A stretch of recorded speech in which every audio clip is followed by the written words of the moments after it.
MSA National was established in January 1963.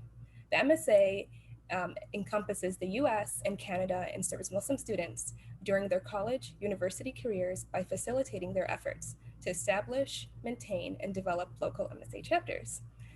As some of you guys might know, you might have a local MSA at your local university. Their vision statement is all Muslim students have a safe space in which to build a close relationship with God and in their community. And the mission is to serve Muslim students, alumni, facilitate their efforts to establish, develop, and maintain professionally supported chapters of the Muslim Students Association. Emphasis is based on spiritual, religious, and social, civic growth, and well-being of students. All right, and what is the series that we're starting? So the Career Explorer series is actually something we're going to start doing for the next several months. It's going to take place once a month where we tackle different industries. As you guys know, today is focused on media and film. And the purpose is to introduce students such as yourselves on different career paths and allowing you to see successful Muslims in different areas that you might not have been known about in the past, but maybe something you can consider as you are reaching this new chapter in your life. And we hope this series can give you some insight on different career paths. All right, so this is in collaboration with the Islamic Scholarship Fund. We have Iman, who's going to be introducing ISF. Iman is actually an ISF film grant recipient, and she is currently a co-director of the film grant chapter. So Iman, take it away. Thank you so much, Hawa. Thank you so much for having us, and I'm really excited that the Islamic Scholarship Fund is co-sponsoring this. So, the Islamic Scholarship Fund's, its mission and its goal is to support students in public policy, media, and say what I'm trying to say. It's to support students that are studying in public policy and media in order to affect public opinion in our American community. And what's really great about ISF, and I was the first film grant recipient, is it supports these areas which are really needed to have American Muslims study in. So film, which includes acting, production and theater, media, which is media studies and writing, journalism, which is journalism and print and digital journalism, law fields like human rights and law school, and public policy related fields like international relations, political science, public policy, and public administration and government. And so these are the fields that we support in terms of majors. And our application for scholarships is actually open now. And I want to direct you to our website, which is IslamicScholarshipFund.org. We provide funds for tuition and living expenses and things like that for your scholarship. So if our applications are open now, so if you'd like to apply, I really suggest you do so. Thank you, Iman. And just to echo what she's saying, I highly recommend, if you are in any of those fields, to take the opportunity and sign up. I believe there is an upcoming deadline, so make sure to check out their website. All right, so let's introduce our panel of speakers today. So first off, we have Leila Al-Arayan, and she is an American Emmy Award-winning broadcast journalist from Al Jazeera Media Network, and she is currently the executive producer for the Al Jazeera English documentary. Next, we have Ala Al-Asar, and she is a writer with CNN Digital. She's also a two-time ISF scholarship recipient. Unfortunately, Ala is not here with us because she is out broadcasting a live story. As you know, there is like inclement weather conditions, and she's out there doing the good work. and last but not least, we have Iman Al-Zawahri, and she is an accomplished filmmaker whose film has been shown in over 100 venues worldwide. And she is, as I mentioned earlier, an ISF director of Film Grant and an ISF scholarship recipient as well. All right, so let's just jump into the questions. So we'll start off with Leila. So how did you get into this field, and why did you get into this field? Thank you so much for having me. It's really wonderful to be here. I love talking about journalism. It's been my life, I guess, for the past couple of decades since I graduated from college. And, I'm always passionate about talking about journalism and media with students, including Muslim students. So I got into this field, I think, in large part because of what I saw growing up. So I grew up in Florida, the daughter of um, Palestinians who their parents were refugees, um, who became refugees after the creation of the State of Israel in 1948. And I think your family history and your heritage and what you go through really shapes who you are. So for me, it was watching the news. My family was, I guess you would say, news junkies. We had the news on all the time during the first Palestinian Intifada when Palestinians, including children, were resisting the brutal Israeli occupation, and Palestinians were throwing rocks to resist the Israeli occupation. I could see that these images had such a strong impact in the way that people were taking in that story, the way they were understanding it. And from a very, very early young age, I understood the impact, the power of the media in shaping narratives. And I think it was similar with the first Gulf War as I was growing up and I was seeing the way that war was covered on what was then a new channel called CNN, or cable news network. It was at the very beginning of the first Gulf War that CNN launched. And again, I could see how the way that CNN was packaging and reporting the war really impacted people's support for the war, not just in the US, but all over the world. And for me, again, it was just an early lesson. And I also am a very nosy person. I like to know what's going on and I like to talk to people.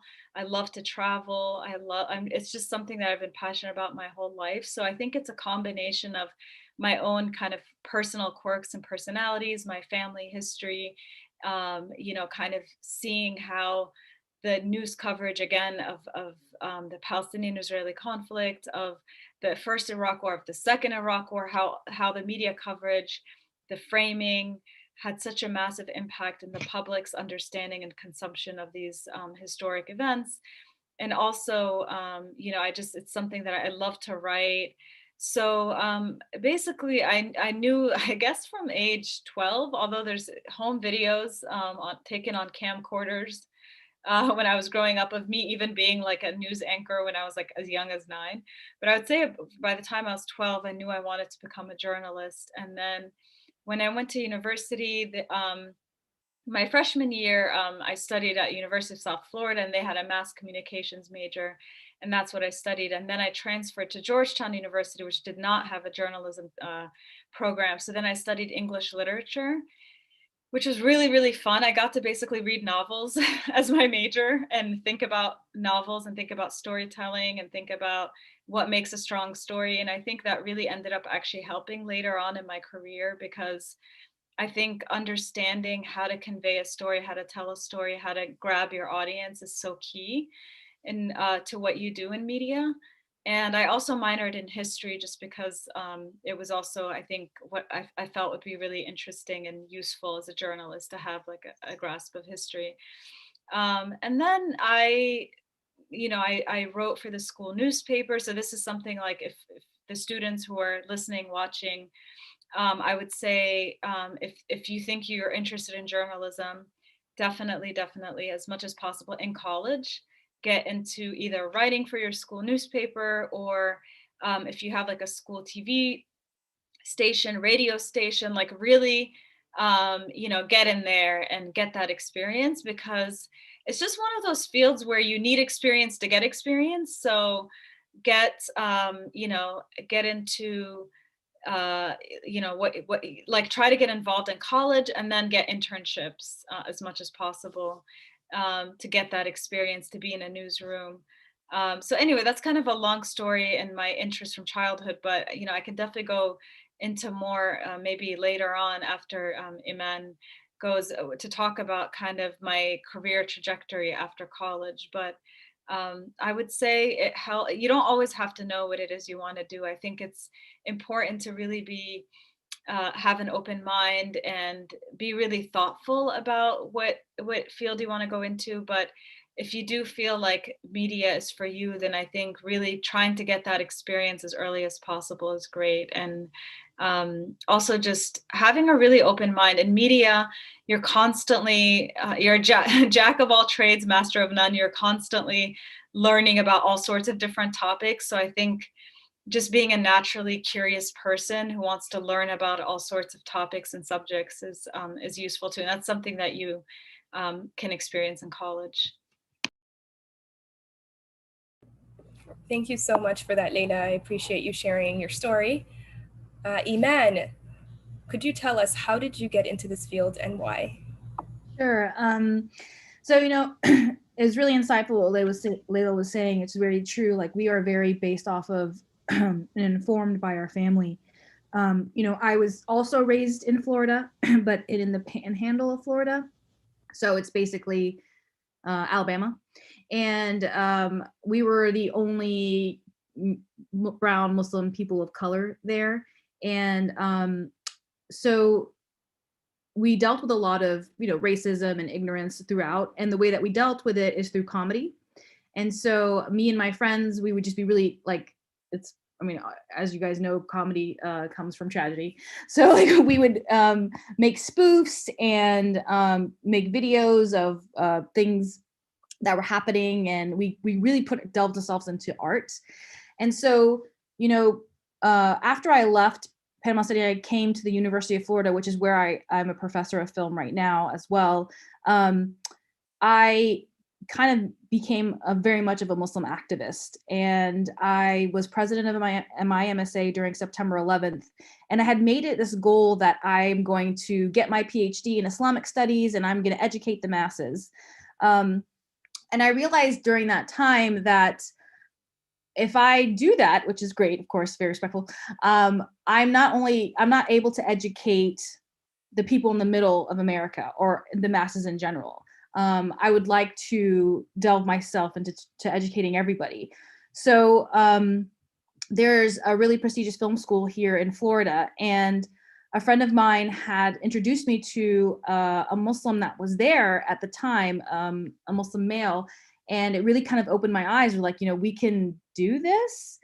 And so there was no Muslim female filmmakers, especially hijabi at the time, which is really crazy because that was, mid 2000s, late 2000s. And I had no mentorship, no one to kind of ask, no one to look up to. And what I ended up doing is like, what, this is my passion, my talent. Films are a really big part of me. I'm going to use this to tell our story.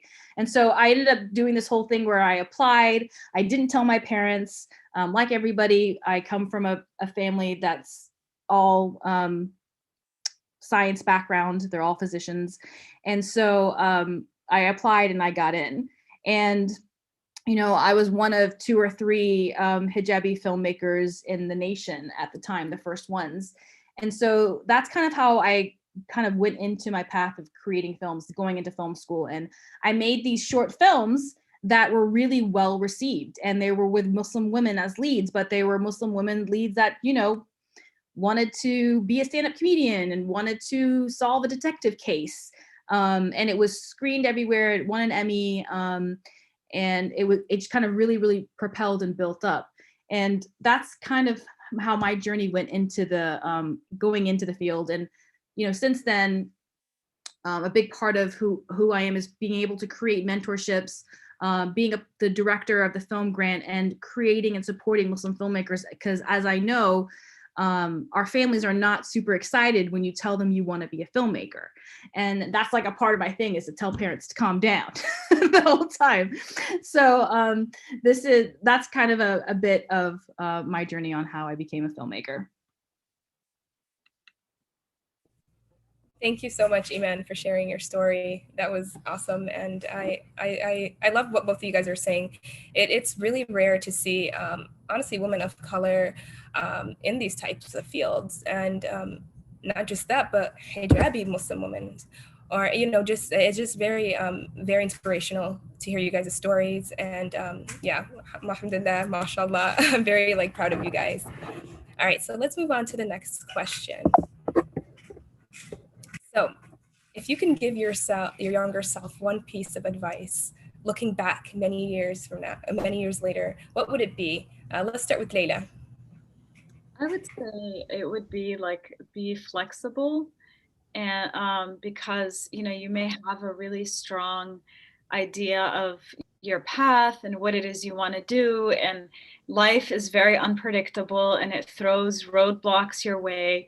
And I think in order to kind of get through those roadblocks, it's important to kind of be flexible and open-minded. So for me, I can tell you in the summer of 2001, I did this summer program, which at the time was called the Muslim Student Network. It's now called the Muslim Public Service Network, MPSN. And it was like a bunch of us, like 20 something women, Muslim women. And then Muslim men had their own house, and we were all in a house in DC. We were all doing internships. We were all talking all summer about how we can be empowered as American Muslims. And, some of us were in media and public policy and working on the Hill, working in politics. And the program ends, and I start my junior year of college, and 9/11 happens. And it's devastating. And, not only are we as Muslim students, as young Muslims, kind of, like processing what just happened, but almost immediately we're feeling like we're under attack, both our rights, our personal safety. I was in Washington, D.C. when 9/11 happened. Me and my friends didn't leave campus for a couple of weeks because we heard so many stories of Muslim women, visibly Muslim women, being attacked, to say nothing of the tens of thousands of especially Muslim men who were rounded up, held in detention. And it went from, we're going to change the world and we're going to be an empowered community, to we just need to survive, like sheer survival, and like sort of adjusting expectations. And, on a personal note, my father, in the wake of 9/11, he was an American Muslim leader.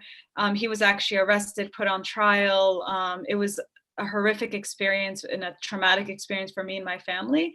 So I went from, my dream was like, I want to be a foreign correspondent working for the New York Times or the Washington Post in the Middle East, to, okay, well, now I have to survive this family sort of crisis and get through it, and also somehow be employable.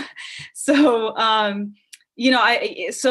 my dream of like working for a mainstream American outlet to kind of make a difference and have that Muslim voice in the room didn't come to fruition because, my family was obviously really stigmatized, and it was just a really tough experience that we went through. And like, if you Google my name, it was very obvious who I was. So I ended up instead, I went to graduate school. I went to Columbia because I knew with my dad's case that I had so much going against me. I'm a visible Muslim woman. My father was on trial. Thank God he was acquitted. And, the case went on for many years, but, it follows you around and it affects your career and it affects your life. So I knew that I needed those credentials. So I went to graduate school, and then I went to work for a progressive magazine called The Nation magazine, which at the time, it was during the Iraq War. It was very anti-war. It was, one of few places that was like willing to give me a chance in the US. And then I finished up an internship and a fellowship at The Nation, and I applied far and wide. And this was at a time when news organizations were like hemorrhaging jobs because of the internet, because of a loss of advertising, because of just the business model kind of collapsing. And who was actually hiring? It was Al Jazeera English in DC. It was a place, Middle East based. It was a place that was actually hiring and expanding. And I never imagined myself working in video at all. Like, I always thought I'd be a writer. And I was like, you know what? I'm going to go where the job is. So I think, life, like I said, life is unpredictable. You don't know what challenges are going to come your way. And if it means following your dreams in a way that you may not have imagined, you may not have expected, for practical reasons, it's just important to be like flexible and content and kind of have perspective, right? Like, I think a lot of times, especially when we're young, we tend to be a bit dramatic sometimes. And like, you think like whatever problem or challenge you're facing is like the worst thing in the world. And I think what always helped ground me is just knowing, like, keeping things in perspective and knowing like there's people out there who have like much harder struggles. And to kind of focus on gratitude and all of that. And also, one last thing, sorry, it was a long answer, but one last thing is, I think always checking yourself as far as your intentions. I think especially with media, a lot of people go into it being like, I want to be famous, or I want to be an influencer. I want to be on Instagram with 100,000 followers. And like, none of that stuff means anything, you know?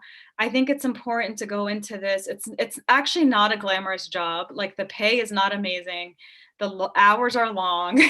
You work with people with like really sharp elbows sometimes, or really aggressive. You really have to have a thick skin. We work on really sad stories. And so it's a challenging field. You have to be up for it, but you also, I think it's important to have the right intentions when you do it. Absolutely. Thank you so much for sharing that, Leila. And, you know, may God reward you and your family for your efforts during those difficult times. So the same question to you, Iman. What advice would you give to your younger self? You know, it's like really hard to follow Layla because she's so insightful and she has such great things. And then it's like, hey, guess what? I make movies. So, you know, I think it was like what I would tell myself, or like what I would tell you all. It's interesting because I think it's, you know, it's really important in the film industry to understand what the film industry is, similar to what Layla was saying. It's not glamorous. It is super cutthroat, and it's really, really long and tenuous hours. It's, you know, 13 hours a day on a film set. There's no money. I mean, there's just so many things with it. So, you know, my biggest thing, and I love what Layla was saying too, is like, I was so passionate when I was younger, and obviously nothing that I regret, you know, of course, because it was drove me and molded me to be who I am today. But my biggest advice would be like, calm down, man. Like, it's not that serious. Like, I was always passionate about everything at all times. And I was like creating like buzz and things at all times. And it's just like, you know, pull back. So that, and then also was really important, which, you know, I look back, I did follow, and what I would impart onto, you know, students to follow too is, you know, forge your own path. I didn't have at the time at all, I would say I didn't have it, but I didn't have family support. I didn't have that support. I had, you know, support from my my spouse, and support for them, like, okay, you can do what you want, man, but later on you got to do what we want you to do. So being able to forge your own path and not listen to what's going on the outside, especially from people that care for you the most, you have to know that you can succeed in what you're happy at and what you're good at. So forging that path and finding mentors is really important as well. Like, that's really something that is incredibly important, to finding mentors that can guide you in that area. You know, I've been trying to up my game on Instagram, and since I've been doing that, I've had so many Muslim filmmakers DM me. And at first I'm like, okay, this is super shady. But then I realized they're Muslim women, and they're like, hey, I need to talk to you about this. And I spent my summer talking to Muslim filmmaker women on Instagram, young kids. And I was super happy to do it because I know I never had anything like that. And this field and many fields, and it's a part what we do at ISF too, is about mentorship, about guidance, and you should look up for that guidance. So, you know, biggest things, calm down, forge your own path, and look for guidance. Thank you so much, Iman. That was beautiful. And I actually really love that you mentioned mentorship. I think that's super important, and I believe everyone, no matter what age or what you are in life, find a mentor, because they really do truly guide you. So we actually do have some questions from the audience, so we will go ahead and answer those right now. So we'll start off with Leila. What does a day in your life look like right now? That's a funny question during the pandemic, because I think we all probably have similar days where, you know, we're all at home. But I'm very grateful that I can work from home, and I have been since the beginning of the pandemic. So I'm the executive producer of a show called Fault Lines on Al Jazeera English.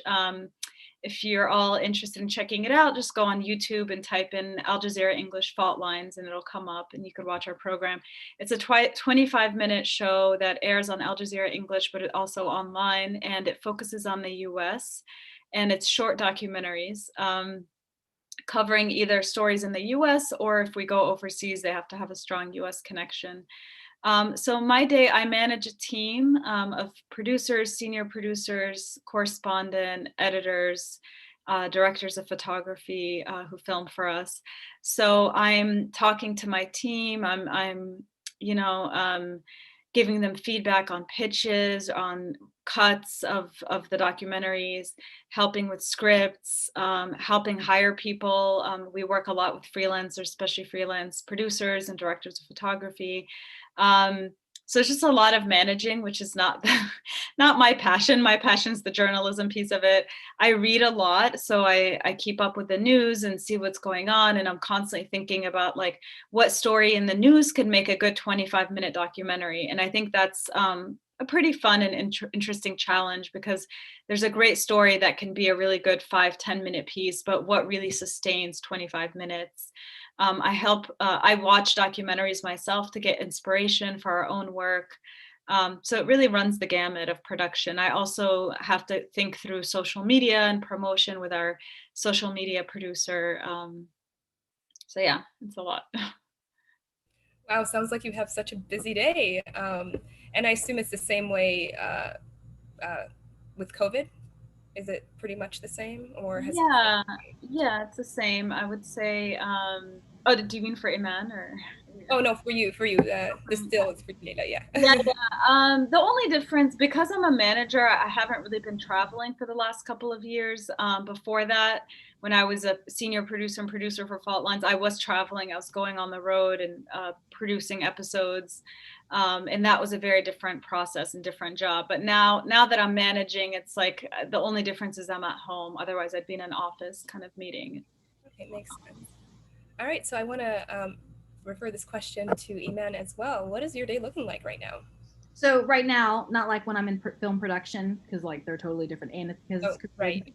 So I don't know which more interesting, because I don't know if my life is super. I mean, I guess you can right talk now. about both. Well, I mean, so right now, I mean, I teach film production at the university, and so you know, we're running sets. I'm reading scripts every day, doing test shoots, and like this is for the student sets, and screening stuff. I'm actually shooting a actor showcase this weekend that I'm directing, which is 18 scenes with musicals in it as well. So there was rehearsal for that tonight too, while having meetings and grading as well. Since COVID, I've done a lot of these talks. Like I feel like I'm doing at least 2 talks a week. And it's like, it's great because, you know, we're able to connect with more people. But I haven't had this experience as much in terms of traveling to get there. So that's, you know, pretty much kind of how my COVID day looks like. I actually do go in. I mean, of course, you know, Florida, our governor is our governor, and he opened up our schools. So our school is face-to-face. And so I teach face-to-face. And it's also hard to not teach production face-to-face. So our labs are always face-to-face as well. So kind of working with that. I also, you know, work with Islamic Scholarship Fund daily, working on creating, working with advisors, mentors, creating schedules, creating the film grant as well. And then also in my own film career, working on distributing my feature film right now and working on my second feature. So that's I'm doing all those things all at one time, which sounds crazy. You shouldn't do that in life. And I also have children. So that's what my life is like now, but I could talk about a film set too, but you don't have to do that. Yeah, well, thank you so much for sharing that. It sounds like you both are very busy with your jobs. So let's jump into another question. So one thing one question I'm seeing here is it challenging wearing the hijab in your field? Let's start with Leila. Yes. I think, especially with journalism, I think there's this idea of like objectivity. And I think, you know, as a Muslim woman who's visibly Muslim, who's wearing hijab, like you're automatically kind of assumed to be biased unless you prove otherwise. And I think it's a shame, but a lot of people have misconceptions about Islam, about hijab, about Muslim women being submissive, oppressed, you name it. I think we can't disconnect the media industry from kind of Islamophobia, from the atmosphere that followed 9/11, that even preceded 9/11. Just to give you an anecdote, when I was in one of my first jobs in journalism, somebody came up to me and told me, like, you're an anomaly here in this news organization. And I said, like, what? And what do you mean? And he said, just look around, isn't it obvious? And that's just one comment. In another job I had, there were two hijabis, me and another woman. We looked nothing alike.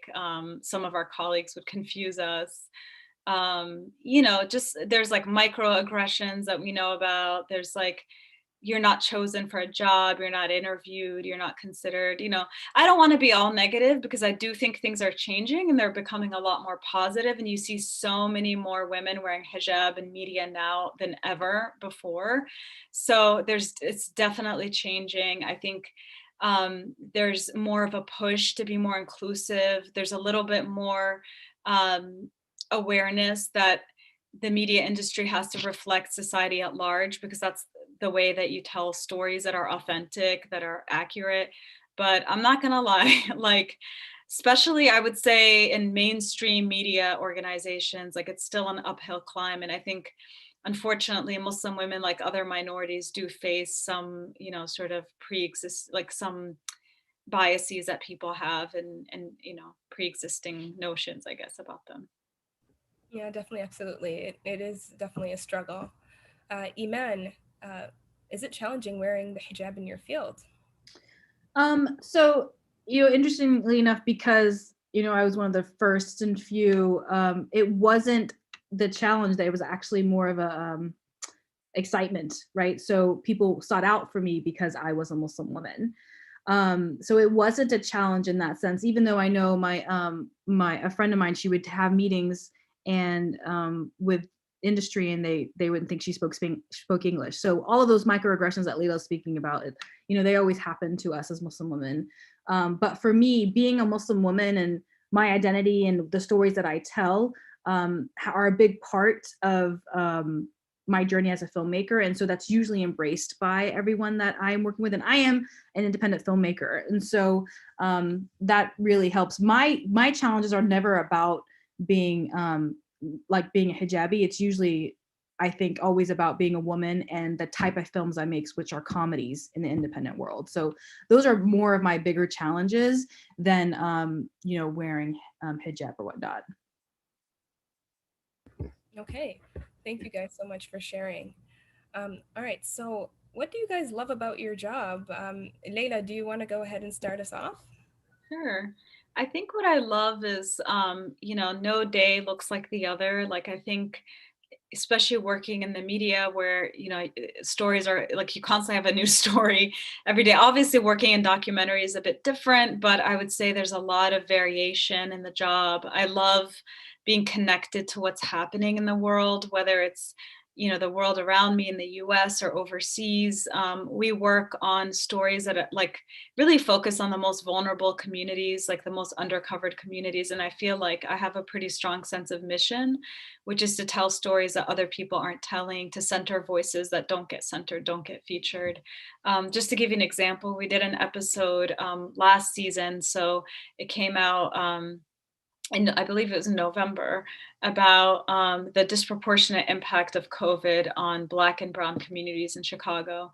And we talked to a mother who's 22, a Black mother whose 22-year-old daughter died of COVID. And we talked about how in Chicago, it really is a tale of two cities. Like, you have kind of the white part of the city where COVID rates were really low, death rates were really low, and then the Black and Brown parts of the city that where, disproportionate number of people were getting COVID. And, I think having that sense of mission and being able to explain like a very complicated story to a broad audience, I think, it helps you kind of get up in the morning and feel like, you have an important job to do and a big responsibility. Yeah, thank you so much for sharing, Leila. Same question for you, Iman. What do you love about your job? So What I love about my job is working with others and creating a story that hasn't been told, that will reach audiences that people that look like me can relate to. So those are like being able to, so film is all a very collaborative environment. You can't make a movie by yourself. You make it with 50 other people, and you have to be able to work well with others. And I'm very much of a social butterfly in a sense. I extroverted and feed off other people. And then being able to be in a room and creating stories, it just brings me the most euphoria. Like we're just sitting around spitting ideas, coming up with ideas, and then laughing about them because I make comedies. That's the best joy that I get in my job. And also when I guess we're just talking about film, but I don't know if we want to talk about being the director of the film grant and being a professor, but being able to impart that on students and having them find their voice is also the ultimate euphoria for me too, is like aiding someone to find their voice and to know that it's okay to tell your story. You have a unique story, and to make sure that you tell it and take it through art is something that brings me such, fulfillment. And of course, with the film grant as well, which I'll say is like, hopefully my legacy is supporting Muslim filmmakers when filmmakers like me weren't supported, is also like my biggest love as well. That's amazing. Thank you so much, Iman, for sharing that. Okay, so let's go to the next question. What are the most important skills or characteristics for being successful in your field? Layla, do you want to go ahead and start us off with this question? Sure. I would say being really curious, being a voracious reader and consumer of news, being a good storyteller, a strong writer, having an analytical mind, a skeptical mind. I think especially in media where people are constantly trying to spin you, or, you really have to be persistent in getting to the truth and getting to what's accurate and what's right. So I think being a borderline stalker, because so much of what we do is try to get access to people. And a lot of times, people are just overwhelmed in their life, whether they're overwhelmed in their job or, they're just overwhelmed with other things. And you need to get the story. I think it's just being really, not a stalker, that was more like flippant, but being really persistent and focused. And I think just having such a passion for the job, because like I said, it's really challenging and it's not for everybody. So just knowing that the passion you have for it will override whatever challenges come your way. Thank you so much for sharing that. Iman, what are the most important skills to have in your field or to be successful in your field? Yeah, so for sure being reliable. That's actually a really important one. And when I tell students or emerging filmmakers, if they have to go up the ranks, they have to become PAs. And I can tell right away who's a good PA and who's not. They have to do whatever it takes to get the job done, and not pout about it. Have a good attitude. So having an incredibly good attitude, you're on set with people for 13 hours a day for months, and you're exhausted. So you're like, I always say, you're at the core of who you are by the exhaustion level. And so you see who someone really is. And so being able to deal with those situations and dealing it with well and being positive is really kind of the essence of what you have to be as a filmmaker, and hardworking. It's really funny because talent really goes lower. If you can even see in Hollywood today, not everybody's super talented that is making movies, but it's because they possess that hustler mentality, being hardworking, being, being good at what you do, and like kind of hustling to make sure that you get what you need is really, really important. And of course, for the craft, being a strong storyteller, knowing your voice, honing that voice, and it takes some time to do that. What stories you want to tell, what type of filmmaker you want to be is also very important. You can't come out saying, I'm going to make horror, comedies, dramas, and sci-fis, right? It's really important to stay in one area. Not saying you can't do both, but like, for example, Spielberg is action, adventure, comedy dude, right? Same with J.J. Abrams and Mira Nair, she makes mostly dramas. Like having and you know what who that filmmaker is when you say their name, like what type of films that they make. Well, Jordan Peele as well, you know, like he makes horrors. Like it's really, even though he's a comedian in real life, which is really awesome. But it's really important to kind of know what you want to do and to go into that direction and then perfect it as much as you can. Absolutely. Thank you so much, Iman. So I feel like this next question kind of a little bit ties in with the previous question, but what do you think are the secrets behind getting to where you've gotten to today? Leila? Yeah, I think, you know, similar to what I said before, persistence. I think having a thick skin, because there may be, maybe not will be, but there may be people who, you know, are in your path, who discourage you, who tell you you can't do it, you know, you're not cut out for it. And I think just being really persistent and being really having confidence that you can do it and working really hard. Honestly, I'm not gonna lie, being a visibly Muslim woman, I've had to work 3, 4 times, 5 times as hard as the people around me, because you just, unfortunately, it's not fair, but you have more to prove.